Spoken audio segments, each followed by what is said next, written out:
So these simple chords, they all basically use the same two fingers in the same place. Your little finger is going to be on the 3rd fret of the E string, and your 3rd finger is going to follow it up on the B string, also on the 3rd fret. And they're going to stay there for the duration of these chords.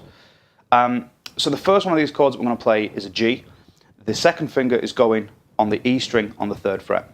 Give that a strum, we get this. And what's also happening at this point is my 2nd finger, the fat on the back of my 2nd finger, is just grabbing the A string, it's just touching the A string and muting it. I'm not even trying to do anything really, it just happens to do that anyway most of the time, to be honest. So if you wanted to hear the A string, you could stand your 2nd finger up and get a very clear, well, that's not really a nice sound, so you want that to just be muted a little bit. And that gives you your G. Now I call these things one-fingered chords because you're only moving one finger between the chords.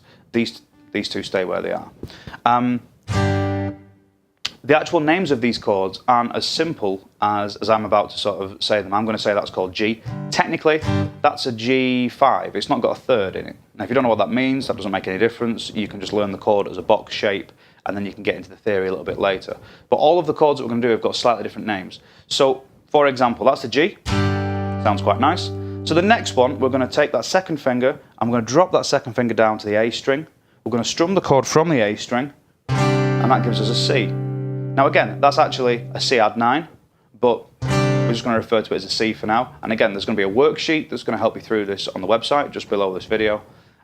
So all of the regular names for these chords will be on there so that you know what you're playing.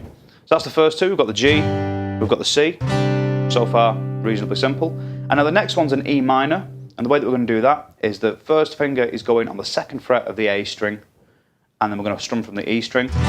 That's actually an E minor 7, but again, it's a nice sounding chord, nice and easy. And then the next chord, we drop the 1st finger down, we pick from the A string, and that gives us an A7 sus4.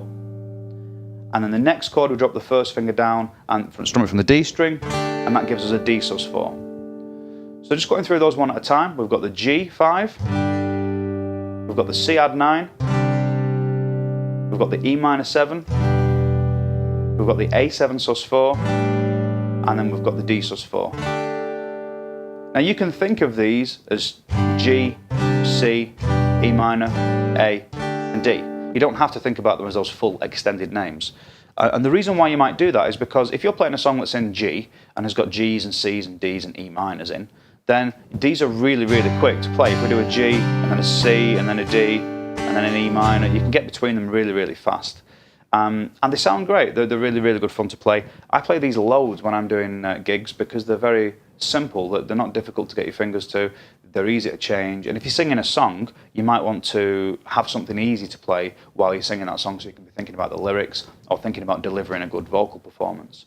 So those are the easy chords. G, or G5, sorry, C add 9, E minor 7, A7 sus4, and D sus4. So get them learnt, play around with them, have some fun, and maybe write a couple of tunes and stuff like that. All right.